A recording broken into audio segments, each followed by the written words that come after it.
Mesdames, Messieurs, bonjour. Je vous souhaite la bienvenue dans ce nouveau volet de notre rubrique Et demain l'Europe. Et aujourd'hui, nous avons le plaisir de recevoir sur le plateau de TV-Finance Monsieur François Asselineau. Bonjour, monsieur. Bonjour, merci de m'inviter. Je vous en prie, François Asselineau, vous êtes président fondateur de l'UPR, l'Union populaire républicaine. Vous êtes également tête de liste pour ce même parti pour les élections européennes du 9 juin prochain.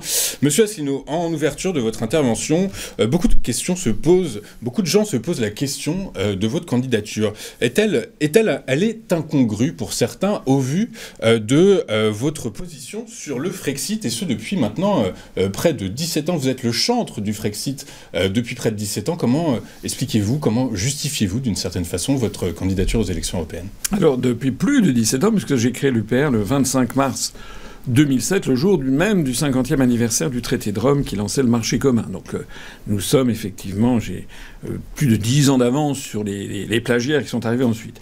Deuxièmement, c'est pas nouveau que je me présente. On s'est présenté en 2014, on avait fait 0,4%. On s'est présenté en 2019, on avait fait 1,2%. Et là, on se représente, et je pense, nous allons voir, cette vidéo fera foi, mais je pense que nous allons faire un score bien supérieur à celui de 2019. Tous les indicateurs l'indiquent. Nonobstant les sondages bidouillés. On y reviendra sur ces sondages. Alors, pourquoi je me présente? D'abord, un parti politique se présente aux élections, sinon c'est pas un parti politique. Et deuxièmement, parce qu'il est tout à fait légitime de se présenter à un organisme que l'on combat.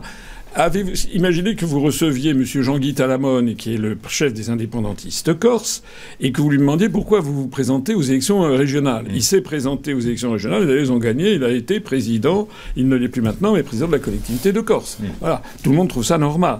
D'ailleurs, on pourrait même retourner l'argument. Vous avez plein de responsables politiques en France qui brûlent d'envie, en fait, de faire une Union européenne qui devienne un État, donc finalement, qui vide de sens et de substance la présidence de la République française. C'est d'ailleurs le cas de Macron, en fait. Depuis, si on regarde avec le recul du temps, il est en train de vider de substance le prestige, le pouvoir, la réputation, le rôle, l'autorité de la présidence de la République française. Il s'est présenté à la présidence de la République. Donc, ça me paraît tout à fait logique que nous soyons sur cette élection.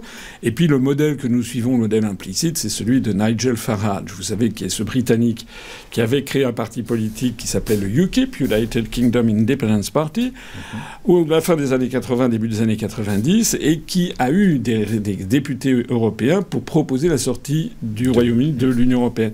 Et c'est justement parce qu'il avait des députés, justement parce qu'il a fait des interventions qui faisaient sensation à chaque fois, qui étaient filmées, répandues sur Internet, aussi bien au Royaume-Uni qu'en Union européenne, eh bien qu'il est devenu très populaire et qu'il a contraint David Cameron a proposé le référendum sur le Brexit qui a eu en 2016 avec le résultat que vous avez vu. Notez bien d'ailleurs que entre le moment où Nigel Farage a créé son parti et le moment où le Brexit a été voté et réalisé, il a fallu encore 4 ans, il y a une trentaine d'années qui se sont écoulées. Alors ça, c'est important à comprendre, c'est que il y a des durées propres aux idées nouvelles, et une idée nouvelle comme celle que j'ai lancée... Il y a 17 ans et demi. Là, ça fait 17 ans. Comme par hasard, d'ailleurs, c'est à peu près après 15 ans de travail, si vous voulez, que Nigel Farage a commencé à voir des résultats électoraux arrivés. Donc je pense que là, on va avoir, j'espère en tout cas, des résultats. Je ne m'attends pas à des choses extraordinaires parce qu'à la différence du Royaume-Uni, la presse française est extraordinairement verrouillée, mais nous bénéficions quand même maintenant d'un Internet très puissant et qui nous permet de développer nos idées. Donc je pense que nous allons commencer à grimper avec ces élections. On va revenir sur les objectifs que sont les vôtres au cours de pour ces élections européennes. Juste, je vais revenir sur ce que vous disiez à l'instant. Vous dites qu'il faut à peu près une trentaine d'années pour que des idées nouvelles, des idées politiques nouvelles s'insèrent, s'immiscent et se concrétisent dans une société. Est-ce que le sujet sous-jacent de ces élections européennes, c'est réellement le Frexit, c'est la sortie de l'Union européenne? Est-ce que c'est le sujet principal selon vous? Est-ce que c'est la thématique principale? Oui, je pense que le grand sujet de notre époque, il y a plusieurs grands sujets de notre époque, mais disons le principal sujet de notre époque, c'est est-ce que l'humanité va rester avec des États-nations qui représentent des collectivités humaines, des nations, des peuples qui défendent leurs intérêts et qui se réunissent dans ce qu'on appelle le concert des nations un concept qui a émergé en Europe avec la fin de la guerre de 30 ans en 1648, avec les traités de Münster et d'Osnabrück qu'on appelle les traités de Westphalie, qui a été magnifié ensuite en 1815 avec le Congrès de Vienne, et l'Organisation des Nations Unies de 1945 en est un petit peu l'apothéose, c'est-à-dire un concert des nations, chacune représentant des intérêts des peuples, c'est-à-dire du plus riche au plus pauvre, hein, qui ont les mêmes intérêts nationaux. Et face à ça, il y a la conception mondialiste, mais pas seulement mondialiste, qui actuellement est à l'œuvre surtout en Occident, principalement en Occident, qui consiste en fait à saper l'autorité des États, des nations, y compris d'ailleurs aux États-Unis, au profit d'une nouvelle féodalité. Mais cette fois-ci, c'est pas le duc de Berry, le duc de Bourgogne ou le comte de Toulouse. Cette fois-ci, ce sont des grandes puissances privées. Hein, le duc de Berry a été remplacé par BlackRock, le comte de Toulouse a été remplacé par Bill et Melinda Gates, etc. Et donc on va vers une nouvelle féodalité avec la dissolution des États-nations qui ne défendent de moins en moins les peuples. Et en fait, les peuples sont désormais deviennent les serfs, comme au Moyen-Âge, un nouveau servage auprès de nouveaux féodaux. C'est là la grande question de notre époque. C'est d'ailleurs, à mon avis, la meilleure clé de lecture de l'opposition actuelle qu'il y a entre l'Ukraine et la Russie. Parce que l'Ukraine, tout le monde a compris que c'est pas l'Ukraine. Tout le monde a compris qu'il y a l'OTAN qui est derrière l'Ukraine, et c'est pas seulement l'OTAN. D'ailleurs, 45% des terres ukrainiennes ont été rachetées par BlackRock et Vanguard. Mais pas seulement ça. On voit bien que les États-Unis et leurs vassaux, leurs colonies comme l'Europe, sont lancés dans un combat presque civilisationnel contre les BRICS, c'est pas seulement la Russie. Les BRICS, n'ayant de cesse, et on l'a vu encore lorsque Xi Jinping vient de recevoir avec un grand faste Poutine, on a les pays, beaucoup de pays du monde, les BRICS, mais pas seulement, qui entendent rester dans le système du concert des nations avec des États qui défendent leurs peuples, et puis au contraire des forces qui sont animées par ce qu'on appelle le deep state aux États-Unis, qui sont ces nouveaux féodaux qui sapent les autorités des États. Alors, dans ce contexte-là, ça prend toute sa place avec la construction européenne, parce que la construction européenne, en fait, va dans le sens de la dissolution des États. J'espère qu'on y reviendra, parce que c'est un des très très grands sujets qui est caché aux Français en ce moment. Que va devenir la France ? Et que va devenir l'Europe? Et il est fascinant. Moi, je trouve ça fascinant, et je m'adresse ici à un public choisi. Les gens qui regardent TV Finance sont quand même peut-être plus intéressés par l'actualité, par la politique, par la réflexion politique, par la géopolitique. Il est fascinant de constater que tout est fait pour qu'on ne parle jamais de la stratégie. Quelle est la stratégie de la France? Et quelle est la stratégie de la France alors? La stratégie de la France, excusez-moi, il y a je vois parfois des gens qui disent oui, il faudrait que la France ait un grand dessein, un grand mobile, des grands objectifs, une stratégie, mais elle l'a. Et elle a été fixée en 1950. C'est la construction européenne, et c'est sa dissolution implicite, jamais avouée, mais implicite dans ce qui devrait devenir ce que Victor Hugo avait appelé, lors du Congrès de la paix de 1849, les États-Unis d'Europe. Donc il y a une vocation à créer une Europe fédérale. C'était l'objectif même du traité de Maastricht. Mais à l'époque, on a dit aux Français, non, c'est pas une Europe fédérale. Alors c'est bien une Europe fédérale. Voilà, c'est une Europe fédérale en gestation. Et donc nous sommes dans un processus de transition, si j'ose dire, avec la France qui doit progressivement se dissoudre et devenir un État fédéré d'une Europe fédérale, avec toutes les conséquences qu'on exposera, j'espère, si vous me laissez le temps tout à l'heure. Donc c'est le grand sujet. Or, lorsqu'il y a les élections présidentielles, tout est fait pour ne pas parler de la question européenne. Moi, en 2017, j'avais imposé ce sujet, mais vous voyez bien que j'étais un importun. Bon, tout est fait pour faire croire aux Français que le président de la République française aurait les mêmes pouvoirs qu'un De Gaulle en 1962. C'est incroyable. Donc, en fait, le président de la République n'est plus que l'ombre de ce qu'a été le général De Gaulle, à la fois par sa personnalité, mais aussi par les pouvoirs qui lui sont dévolus. Deuxièmement, lorsqu'il y a les élections législatives, on ne parle pas non plus de l'Europe, puisque là, il s'agit, est-ce que oui ou non, on donne une majorité au président. Troisièmement, lorsqu'il y a des élections locales, qu'elles fussent régionales, départementales ou municipales, c'est pas le sujet non plus. Alors c'est quand qu'on parle de la stratégie, en fait? Moi, c'est la seule fois où on peut en parler, c'est au moment des élections européennes. Or, et là c'est quand même quelque chose qui est extrêmement choquant, que normalement tout démocrate devrait être scandalisé. Il y a des successions de débats qui sont organisés par LCI, par Public Sénat, LCP, bientôt CNews, etc. Par les médias mainstream. Ouais, les médias mainstream. Or, dans ces débats, ce soir même, sur LCI, il y a toujours les 8 mêmes têtes de liste, qui vont de Monsieur Bardella jusqu'à Madame Manon Aubry et Monsieur Desfontaines au PCF. Les 8 personnes qui sont présentées sont toutes les 8 contre le Frexit et pour rester dans l'Union européenne. Or, je rappelle que Monsieur Macron lui-même, président de la République, s'est rendu au Royaume-Uni en 2018, en janvier 2018, je crois que ça devait être aux alentours du 21-22. Les gens peuvent aller sur notre chaîne UPR TV ou sur notre site upr.fr, ils retrouveront les références. Monsieur Macron a été interrogé par la BBC, donc en janvier 2018. Le journaliste lui a dit, parce que tout le monde ne parlait que du Brexit, c'était en pleine préparation du Brexit, puisque c'était après la victoire du Brexit au référendum de 2016. Et la BBC a demandé à Macron, et s'il y avait un référendum sur le Frexit en France? Macron a répondu, je pense que probablement les Français voteraient pour le Frexit. Bon. C'est extraordinaire comme révélation. Actuellement, c'est public, effectivement. Voilà. C'est pas, effectivement, on peut avoir accès à cette interview et à ces réponses. Actuellement, il y a des sondages, vous devriez l'insérer, d'ailleurs, si vous rediffusez en podcast, vous devriez insérer, je vais vous envoyer le lien. Et comment dirais-je, les sondages aujourd'hui, alors le sondage, ça vaut ce que ça vaut, disent tous qu'il y aurait au moins 30 à 40% de gens qui voteraient en faveur du Frexit. Mais ce sont des sondages à froid. Vous savez que fin 2004, il y avait des sondages qui disaient que 75% ou 70% des Français voteraient la Constitution européenne. En fait, 55% ont dit non. Donc des sondages à froid, il faut s'en méfier. En attendant, c'est une école de pensée, c'est une famille de pensée qui est très importante. Je rappelle quand même que le traité constitutionnel européen a été donc rejeté à 55%, même si parmi ceux qui ont voté non, et tous n'étaient pas forcément, à l'époque, favorables au Frexit, il y a quand même une énorme... un entier de l'opinion publique qui ne veulent plus entendre parler de la construction européenne, et ça n'est pas dans les débats. Alors c'est quand même un problème. Ce sont des faux débats. Et ça prouve quoi? Ça prouve une faiblesse infinie, en fait. C'est-à-dire que dans les... Vous savez, j'en ai parlé à des journalistes, je ne vais pas vous dire lesquels, sur quels médias, mais j'ai été reçu, j'ai eu quelques os à ronger, on m'a donné quelques... C'est vrai, on m'a donné quelques... Alors, c'est vrai qu'on voit quand même un peu plus dans les médias mainstream. Oui. Parce qu'il y a le principe d'équité. Enfin, c'est une drôle d'équité.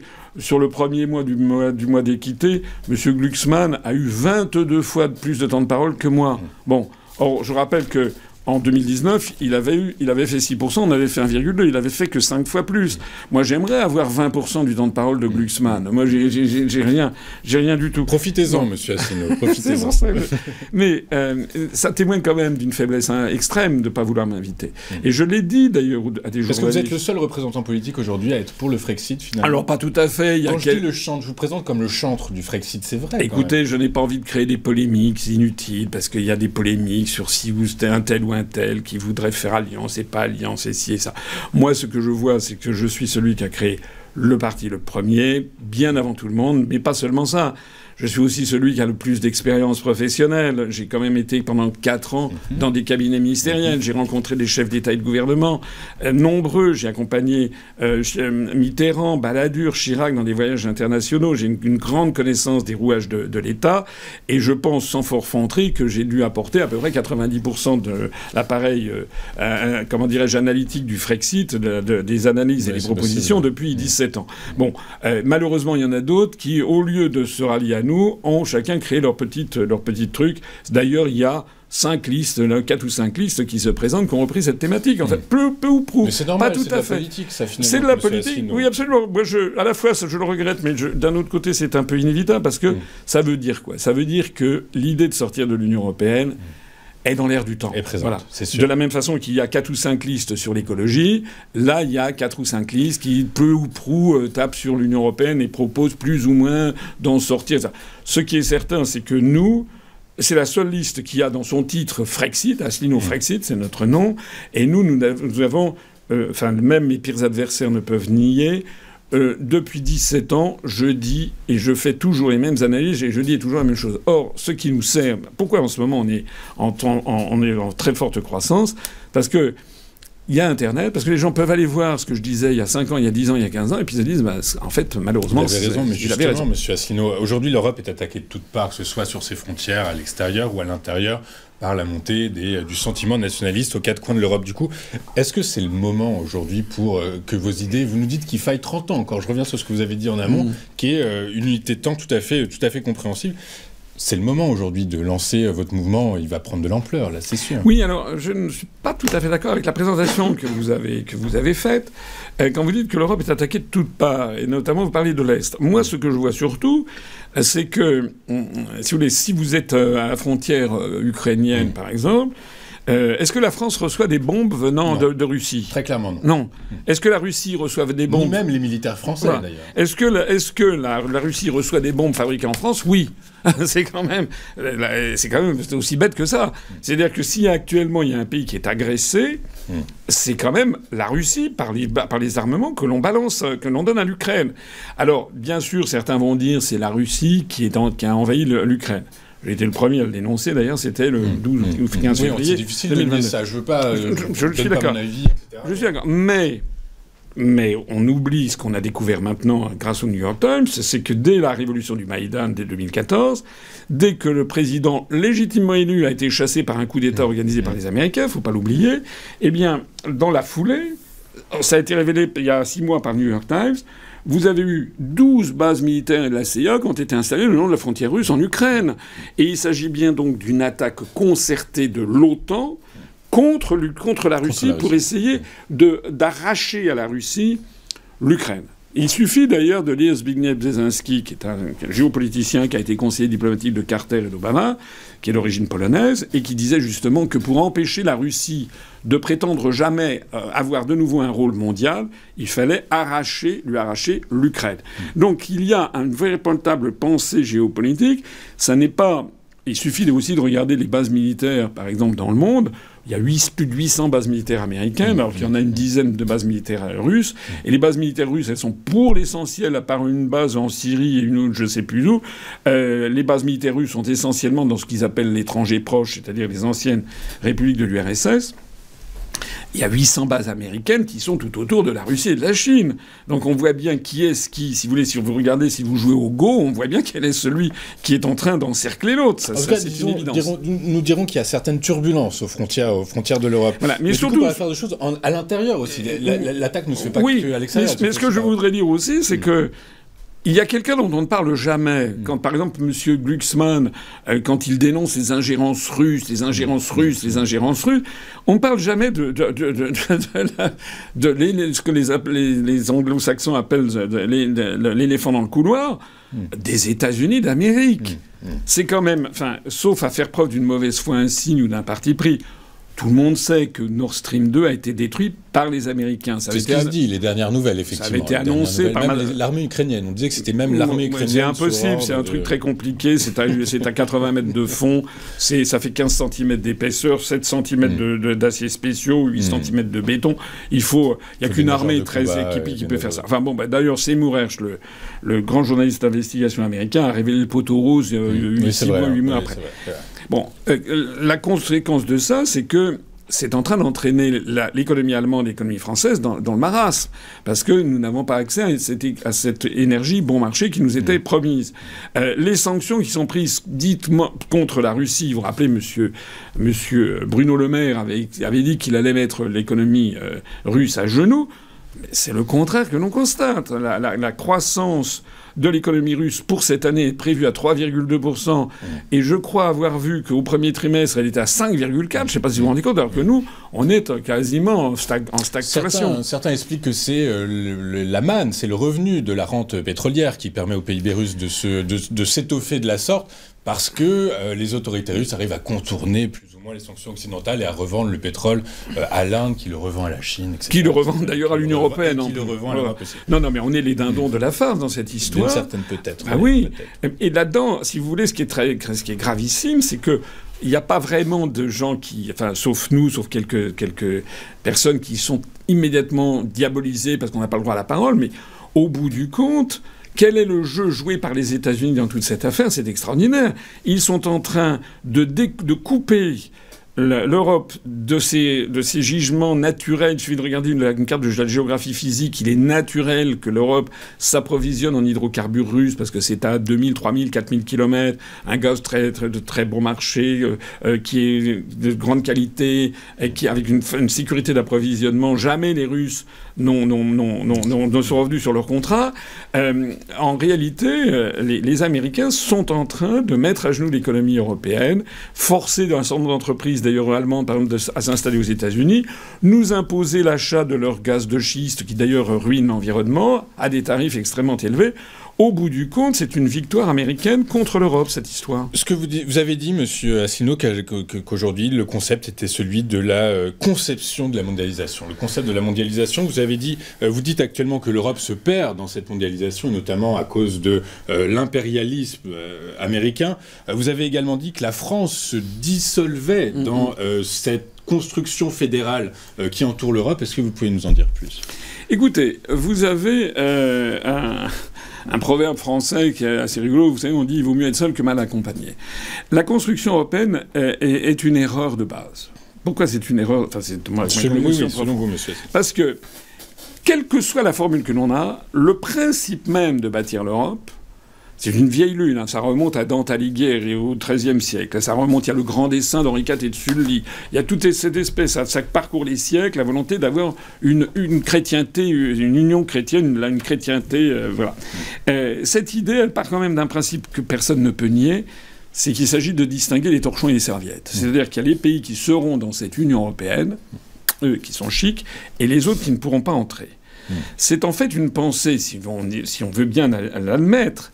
Je sais que les européistes vont se récrier, mais c'est quand même une pensée fondamentalement, originellement racialiste et européocentrée par définition. C'est-à-dire que l'on considère que les autres peuples du monde ont vocation à être dominés par nous.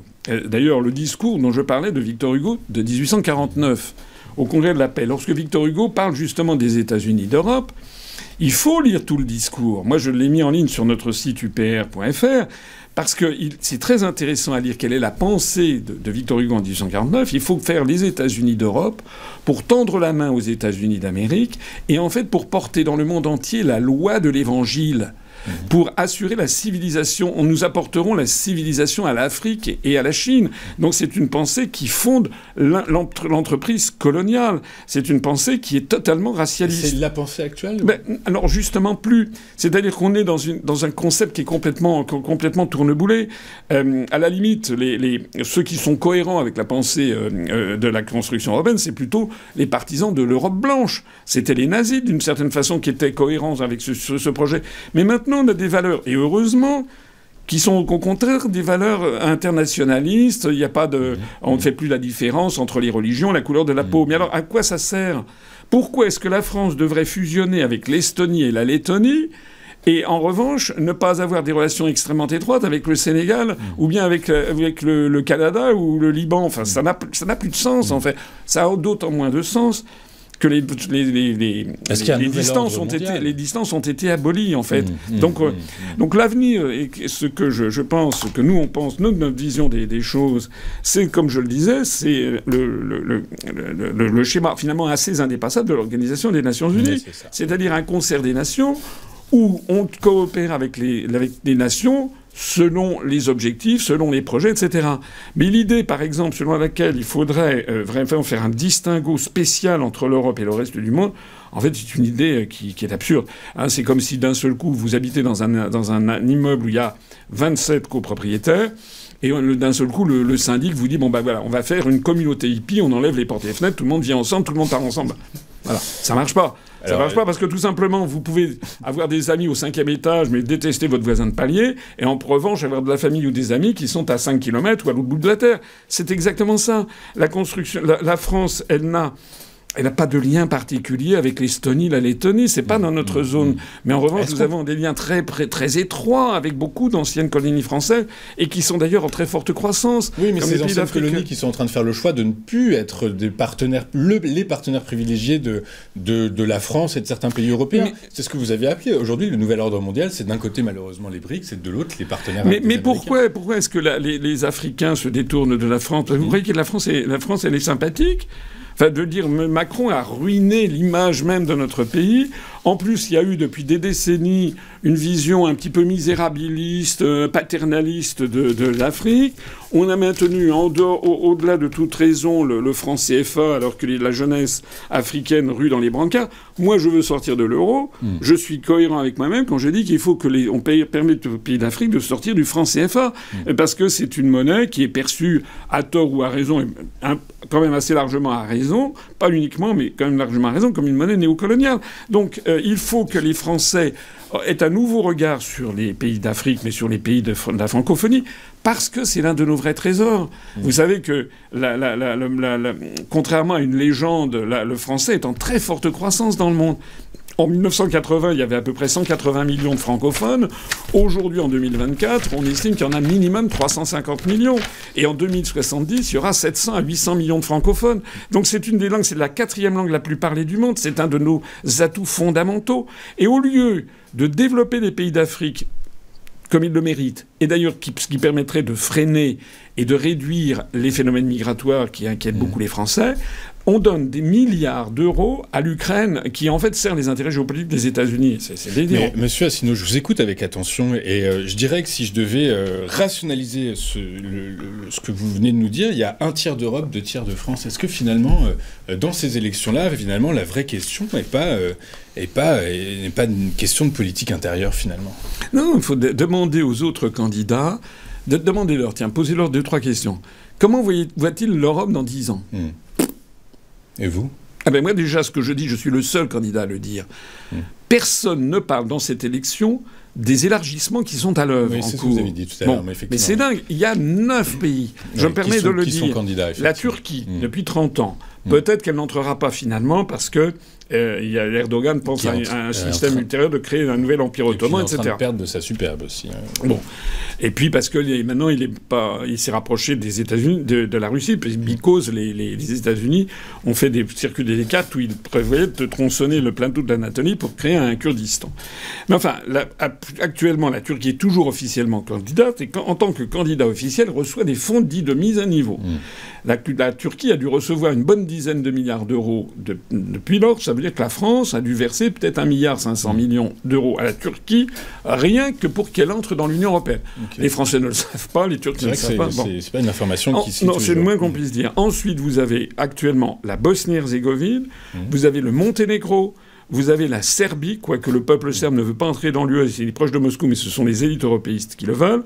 Et vous avez la Macédoine du Nord. Donc tout ça, ce sont des démembrements de l'ancienne Yougoslavie.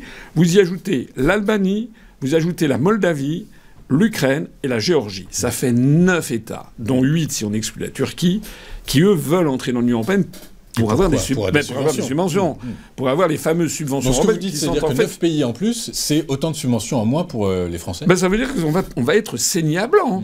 C'est pas uniquement moi qui le dis. La FNSEA...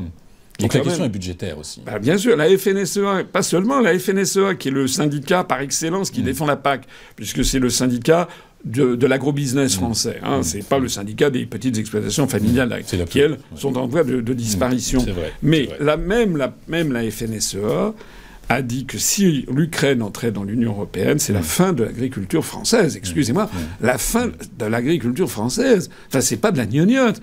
L'Albanie, qui doit entrer... L'Albanie, c'est le pays de tous les trafics. Trafic d'armes, prostitution, enfants... trafic d'organes, trafic de stupéfiants, trafic de devises, c'est incroyable. C'est un pays qui est tenu par des mafias. La Géorgie, vous avez vu là actuellement ce qui se passe en Géorgie. La Géorgie, qui a toujours été dans l'orbite russe, essaye de s'en sortir, du moins un certain nombre de forces essayent de la faire sortir. Et la Géorgie, il y a deux parties de son territoire qui s'appellent la République d'Ossétie du Sud et la République d'Abkhazie, qui sont actuellement occupées par la Russie. On a considéré que la Géorgie avait une vocation à entrer dans l'Union européenne, alors même qu'elle n'est pas dans l'Europe géographique, puisqu'elle est au sud de la ligne de crête du Caucase. Et quant à l'Ukraine, tout le monde sait à quoi s'en tenir. Ce sont des centaines de milliards d'euros qu'il va falloir dépenser pour remettre à niveau ça. Ça veut dire quoi ? Ça veut dire que si ces pays entrent dans l'Union européenne, on passera d'une Europe à 27, qui est déjà complètement ingérable, à une Europe à 36, c'est la tour de Babel, et ça veut dire qu'on va être siphonné de dizaines et de dizaines et de dizaines de milliards d'euros, alors même que notre pays est en voie d'effondrement. Regardez ce qui se passe dans les hôpitaux, regardez l'état des routes, l'état des infrastructures, l'état des services publics, l'état des départements d'outre-mer qui sont parfois au bord de la rébellion, la Guyane, la Mayotte et actuellement la Nouvelle-Calédonie, parce que derrière le conflit entre les Kanaks et les indépendantistes, etc., se cache aussi une disparité criante de développement entre Nouméa et le reste du territoire. On n'a plus les moyens. Donc ça veut dire que le choix qui est fait, et pas par les Français... Il y a une question identitaire aussi. Oui, le choix qui est fait par les dirigeants européistes, en fait, c'est de se plier. Macron n'est pas maître du jeu. Hein, et M. Bardella, M. Zemmour, etc., dans la mesure où il reste dans l'Union européenne, il serait obligé de passer sous les mêmes fourches codines. Regardez ce qui se passe en Italie avec Mme Meloni. Mme Meloni, elle est devenue, comme je l'avais d'ailleurs annoncé, ici même, d'ailleurs, je crois, chez TV Finance, au moment où elle avait été... c'était il y a 2 ans. Quand elle est devenue présidente du Conseil italien, je me rappelle, j'étais venu ici, j'avais dit que c'était un non-événement. Bon, à l'époque, tout le monde disait « Oh là là, Mélanie, ça va être un truc extra... » Mais non, j'avais encore une fois raison. C'est pas que je suis un devin, c'est simplement que je suis logique et cohérent. À partir du moment où vous acceptez de rester dans l'Union européenne, dans l'euro et dans l'OTAN, vous êtes tenu, vous ne pouvez pas faire autrement que d'obéir aux traités européens et à la Commission européenne et à la BCE et à l'OTAN. Monsieur Asselineau, on va faire un peu de politique fiction. Imaginons que vous avez vos 5%, vous êtes élu député européen. Quel parti politique européen vous allez rejoindre ? Alors ça, c'est une question que je comprends, mais qui est difficile, à laquelle il est difficile de répondre. D'abord, je signale que en France, il faut dépasser 5% pour avoir des députés. C'est pas le cas en Allemagne. Moi, la dernière fois, on avait fait 1,2%. Comme il y a 81 députés français, si on avait été en Allemagne, ça ferait 5 ans que je serais eurodéputé. En France, il y a une barre de 5%. Bon. On s'était pas vu devant le Conseil constitutionnel en disant que c'était pas normal qu'on ait un traitement différent de l'Allemagne. Et j'avais expliqué d'ailleurs, on était passé par le ministère d'un avocat au Conseil. On avait expliqué à M. Fabius et à M. Juppé que si on continuait comme ça, il y aurait de plus en plus de listes, ce qui est le cas. Il y a 37 listes, il y en avait 34 il y a 5 ans. Et que plus il y aura de listes, plus il y aura un émiettement. Et que plus il y aura d'émiettement, moins il y aura de partis qui franchiront les 5%. Il n'est pas exclu que M. Juppé, qui a balayé d'un revers de main notre demande, s'en morde les doigts, parce qu'il n'est pas exclu que les Républicains fassent moins de 5%.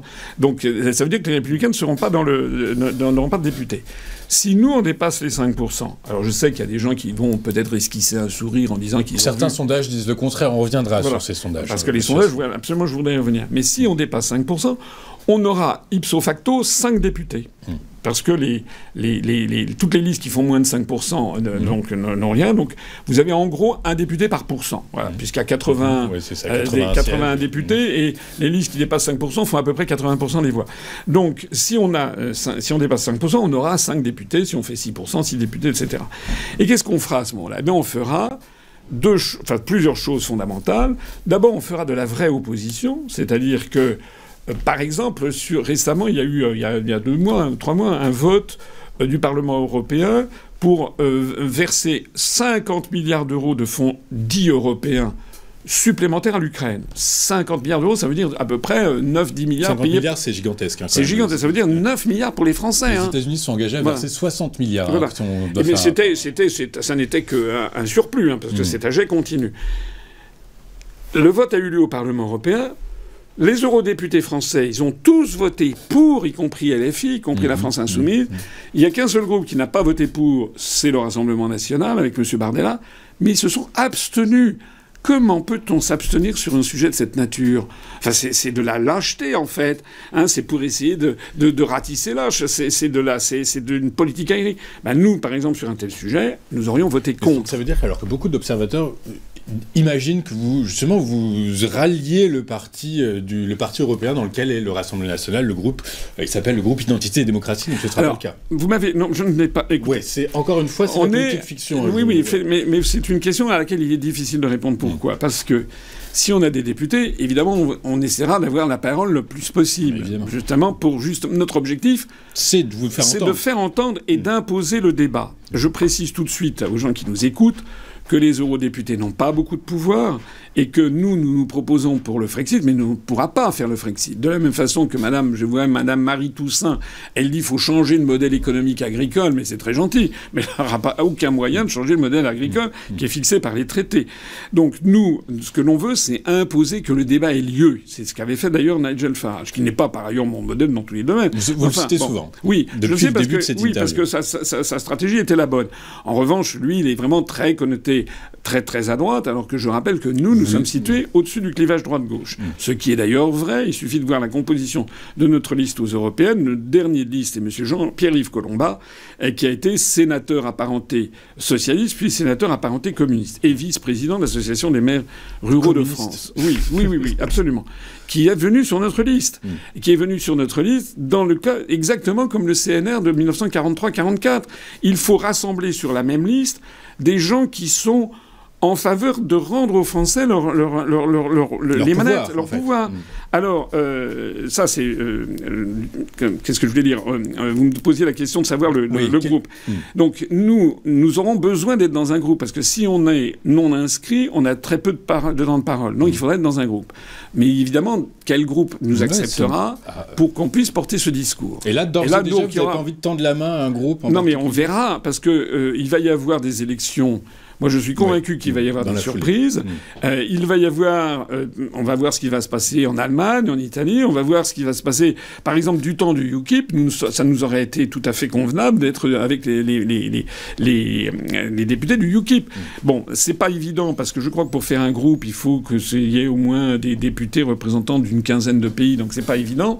Et puis, on verra, on demandera à nos militants ce qu'ils préfèrent. Mais je pense que éventuellement, on ira même dans un groupe qui ne nous sera pas très agréable, mais où nous aurons la possibilité de défendre vos idées, de réellement faire ce qui est, à mon avis, le rôle du Parlement européen, que c'est un contre-pouvoir à la Commission européenne. Voilà, ce qui n'est en fait, de facto, n'est pas vraiment le cas. Et là, on prendra l'opinion publique à témoin. On s'opposera, par exemple, aux élargissements, alors que j'ai vu que M. Bellamy, tout ce petit monde, là, le LFI et tutti quanti, il ne s'y oppose pas. Nous demanderons également des poursuites judiciaires contre les anciens dirigeants européens. Il est absolument anormal. Lesquels, par exemple? Par exemple, Madame von der Leyen. Elle fait d'ailleurs l'objet de poursuites judiciaires actuellement, et qui, j'espère, vont aboutir, parce que cette dame, elle s'est permise de piétiner tous les principes du droit en passant des commandes vous savez, je sais plus combien, 4 milliards de doses Pfizer, avec un simple SMS par téléphone. On ne sait pas ce qu'il y avait on ne sait pas ce qu'il y avait dans les injections. On ne sait toujours pas ce qu'il y avait dans les injections Pfizer. On ne savait pas quel était le type de contrat. On sait qu'il n'y a pas eu d'appel d'offres. Et on sait qu'il y en a eu pour, 41 milliards de dollars. C'est inimaginable. Donc même il n'y a aucun pays au monde où on accepterait qu'une femme comme ça, toute seule, ou un homme, peu importe, ait un tel pouvoir. De la même façon que nous demanderons des poursuites contre M. Thierry Breton. M. Thierry Breton, il est actuellement commissaire européen chargé des affaires du marché intérieur. Il s'est autoproclamé le coordonnateur de la fabrication d'obus à donner à l'Ukraine. Mais où est-ce que vous avez vu ça dans les traités? Donc il a parcouru les fabricants d'obus en France, en Espagne, en Italie, en disant qu'il avait besoin d'1 million d'obus. Alors les obus valaient 1 000 € pièce, et puis à partir du moment où il est venu avec ses gros sabots, les producteurs, ils ont dit en fait ça vaut pas 1 000 €, ça vaut 8 000. Voilà. Donc il y en a pour 8 milliards. Mais où est-ce qu'on a vu ça? Et est-ce que les peuples sont d'accord? Et puis par ailleurs, il s'est aussi autoproclamé le grand inquisiteur, le Torquemada, comme le grand inquisiteur de jadis, de la Sainte Inquisition, en voulant réglementer les réseaux sociaux, avec le Digital Security Act. Mais où est-ce que c'est dans les traités? On comprend que les thématiques qui vous porteront à cœur, une fois élus, si vous l'êtes, ce seront... Donc d'un côté l'élargissement, cette question de l'élargissement, cette question du respect des budgets, cette question des subventions accordées à l'Ukraine dans le cadre de sa guerre contre la Russie, mais également il y a un sujet qui intéresse les Français, puisque souvent on le dit quand même, ces élections revêtent quand même un caractère très national, c'est l'immigration. Vous serez quelles idées vous soutiendrez? Est-ce que ces idées de murs qui doivent continuer à être construits, parce que je rappelle, il y a quand même des murs en Europe qui... est-ce qu'il faut continuer à en construire, monsieur? Alors, moi, sur ces questions migratoires, nous avons un discours qui est différent de tout, je crois, de toute la scène politique, parce que nous disons la vérité. Et les autres font de l'idéologie. La première réalité que les Français qui m'écoutent doivent comprendre... Ils sont nombreux. C'est la réalité. C'est qu'il y a eu un traité qui s'appelle le traité d'Amsterdam, qui a été signé en 1997, ratifié en 1998, entré en vigueur en 1999. Excusez-moi, ça fait un quart de siècle. Et dans ce traité d'Amsterdam, il a été décidé que, dans le dos des Français, parce qu'il n'y a pas eu de référendum en l'espèce, il a été décidé que les politiques migratoires des États qui relevaient des États de l'interétatique allaient devenir communautarisées. C'est-à-dire que désormais, c'est la Commission européenne qui fixe la politique migratoire de l'Union européenne. Il serait temps, au bout d'un quart de siècle, qu'on le comprenne. Et lorsque je vois M. Zemmour, Madame Le Pen, M. Bardella, Madame Marion Maréchal, M. Bellamy, etc., qui font des grandes proclamations sur leur politique migratoire, il faudrait d'abord et avant tout qu'ils expliquent aux Français quelle est la politique de l'Union européenne dont ils ne veulent pas sortir. Et ça, là aussi, nous mettons les pieds dans le plat. C'est quoi la politique de l'Union européenne aujourd'hui?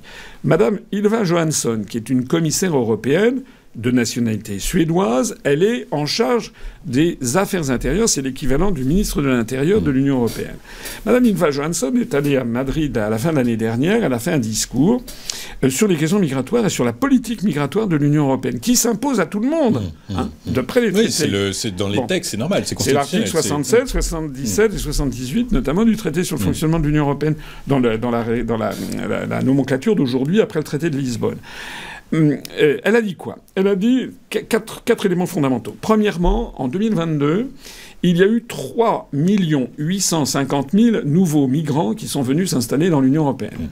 3 850 000 nouveaux migrants en un an qui sont venus s'installer. Certains diront que ça permet de... C'est de la main-d'œuvre, c'est de la main-d'œuvre. Non, attendez, pour l'instant, j'en suis au fait. Oui, je vous écoute. Alors, sur ces 3 850 000 nouveaux migrants, elle a précisé que, de toute façon, ils bénéficiaient de la libre circulation due aux accords de Schengen et au marché unique européen, libre circulation des personnes et des biens et des marchandises, libre installation. Donc ensuite, les migrants, une fois venus, peuvent s'installer dans le pays de leur choix.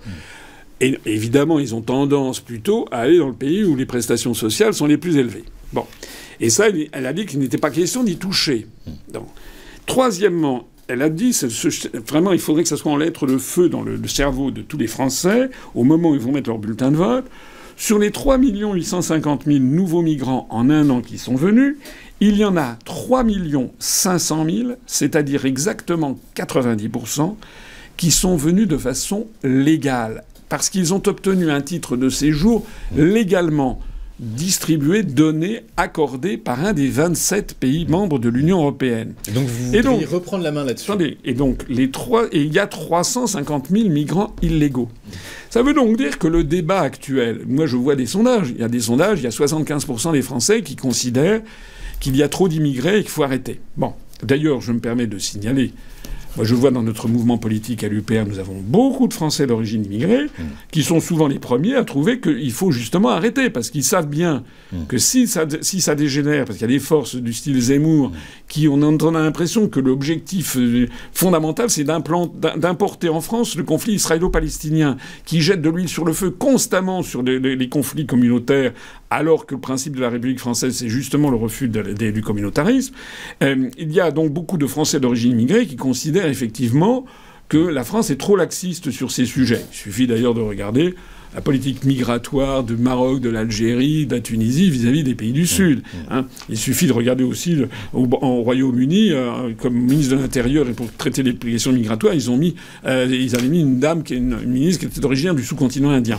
Donc il faut se garder comment la Grande-Bretagne qui a trouvé une solution radicale. Oui, alors bon, c'est encore autre chose, on pourrait en reparler. Mais je termine mon propos. Donc, il y a 350 000 illégaux. Et donc, lorsque vous entendez, je voyais que Mme Edwige Diaz, qui est une députée du Rassemblement national, elle a dit, là encore, il y a 3 jours, qu'il fallait se battre contre l'immigration illégale. C'est le discours de l'Union européenne. Madame Ylva Johansson, la commissaire, a dit que l'objectif de la Commission européenne, c'était de réduire progressivement, si possible, à presque rien, l'immigration illégale, mais en revanche que l'immigration légale se développe. Et l'objectif, c'est 4 millions d'immigrants nouveaux, légaux, chaque année. Et ça, c'est bien ou mauvais, du coup? Écoutez, comment vous positionnez-vous par moi, je pense que c'est aux Français d'en décider. Est-ce que ça fait partie des thématiques sur lesquelles vous voulez combattre, justement, la position européenne? Non, ce que je voudrais dire surtout, c'est que les Français décident en connaissance de cause. Parce que vous savez que ça ne leur arrive pas ce qui est arrivé en Italie. Vous avez en Italie des Italiens qui ont voté pour le Fratelli d'Italia, Madame Meloni, qui avait des affiches avec marqué Fuori stranieri, ça veut dire dehors les étrangers, blocco navale et blocus naval. À peine avait-elle été élue qu'elle a fait un machine arrière à 180 degrés et elle a annoncé pour 2024 l'octroi de 450 000 nouveaux titres de séjour. D'ailleurs, au passage, M. Darmanin fait le même genre de pirouette. Il fait valoir qu'il a fait, je sais pas quoi, de 240 au QTF, vous savez, des obligations. Il a d'un seul coup, des trucs, il a fait preuve de fermeté, mais au même moment, il a délivré en 2023... je dis de mémoire, quelque chose comme 325 000 nouveaux titres de séjour. Donc il faut que moi, je suis toujours en faveur que les gens se décident en parfaite connaissance de cause. Le consentement éclairé. Il faut que les personnes qui m'écoutent, qui s'apprêtent à voter pour Bardella ou pour Madame Maréchal, il faut qu'ils comprennent qu'ils vont se faire avoir. Parce qu'en fait, ce sont des gens qui vont faire du Mélanie 2.0 et qui veulent rester dans l'Union européenne et dans l'euro et qui ça ne changera... Non seulement ça ne changera rien, mais même ça va augmenter les phénomènes migratoires. C'est votre cheval de bataille? Non, c'est pas mon cheval de bataille. Moi, d'abord... Pour ces élections-là. Alors, sur ces questions migratoires, que les choses soient très claires... Il nous reste peu de temps, monsieur Asselineau. Non, mais continuez. Alors, sur les questions migratoires, moi, je n'aime pas... Je n'ai jamais été... Je ne suis pas élevé comme ça, puis je suis juste et honnête. Je n'aime pas taper sur les immigrés parce que c'est pour l'essentiel, on ne quitte pas son pays. Donc en fait, vous parlez des 350 000 immigrés non. Moi, je dis simplement que c'est un choix géopolitique qui est fait derrière. Évidemment. Il faut qui a décidé de faire en sorte de faire venir des millions de personnes. Il faut comprendre que le choix de l'Union européenne, c'est 4 millions par an, ça fait quand même la population française tous les 17 ans. Est-ce que on est tous d'accord pour faire venir 4 millions de nouveaux migrants par an, c'est-à-dire une nouvelle population française tous les 17 ans de pays venus du Sud. Enfin, il est bien évident qu'au bout du compte, c'est quand même un effondrement tendanciel de notre niveau de vie et des menaces fondamentales sur l'unité nationale et sur l'identité. Donc on est en train d'importer des conflits. Pourquoi est-ce qu'il n'y a pas de réflexion dans aucun pays d'Europe sur le développement d'une politique de natalité? On nous dit qu'il faut pallier, mais... Ça fait 20 ans, 30 ans, on aurait pu prendre une mesure des politiques natalistes, comme c'était du temps de De Gaulle d'ailleurs, ou de Pompidou. Pourquoi n'y a-t-il pas de réflexion non plus sur comment développer les pays du Sud, auxquels on doit tant? Il faut que moi, là, plutôt que de donner de l'argent à l'Ukraine, je pense qu'il faudrait donner beaucoup plus d'argent aux pays du Sud qui ont des potentiels de développement très sérieux pour qu'ils fixent leur population. Et puis, pourquoi est-ce qu'on ne dit pas aussi qui est derrière l'islamisme? Qui sont derrière les frères musulmans? Qui finance l'immigration à Mayotte venant des Comores? On le sait, c'est le Qatar, l'Arabie Saoudite qui sont des faux-nés des États-Unis d'Amérique. Jamais vous ne verrez M. Bardella ou M. Zemmour expliquer que les États-Unis d'Amérique sont en fait nos pires adversaires. Et ceux qui ne me croient pas, qu'ils réfléchissent par exemple à l'épisode de Daesh au Moyen-Orient. Daesh, ISIS, qui c'était cette espèce d'État nébuleuse ultra-fondamentaliste qui s'était développé au nord de l'Irak, au nord-est de la Syrie et à l'est de la Turquie, avait des armes occidentales qui transitaient par le Qatar et l'Arabie Saoudite. Et qui a cassé Daesh? La Russie. Qui a voulu casser les régimes laïques du monde arabe, c'est-à-dire les partis basses? Donc l'axe Pékin-Moscou vous fait pas peur? Alors qu'à certains, pour certains, c'est les prémices justement d'un clivage nord-sud. Mais on fait tout pour, en fait. Est-ce que les Français se rendent compte de ce qu'est la stratégie américaine vis-à-vis de la Russie et de la Chine? La Russie, la stratégie américaine, comme pour d'ailleurs en Union européenne, c'est d'essayer de dissoudre, de détruire les États-nations. On revient à ce que je disais. En introduction, exactement. Monsieur Asselineau, oui, dites, et après j'ai une dernière question, il nous reste 1 minute. Alors non, il y a quand même fondamental, le plus important, c'est qui va succéder à Madame von der Leyen. Si c'est Monsieur Draghi, et comme il semble se dessiner, il a annoncé la couleur, il voudrait transformer l'Union européenne en un État. C'est le sujet le plus fondamental. Parce que si l'Union européenne devient un État, ça veut dire que la France devient un État fédéré. Et si la France sur le modèle américain, sur le modèle russe, voilà, on vient l'Alabama ou le Texas. Bon, ça veut dire la Californie. Ou la Californie, mais ça veut dire qu'on perd notre siège aux Nations Unies. Alors certes, oui, ça veut dire qu'on perd notre siège au Conseil de sécurité. Il faut plus de membres au Conseil permanent de sécurité. Non, vous n'avez pas un siège pour la Californie, l'Alabama. De même que vous n'en avez pas un pour le Maharashtra, le Gujarat ou le Tamil Nadu pour l'Inde. Donc ça veut dire que tous les 27 États perdent leur siège aux Nations Unies.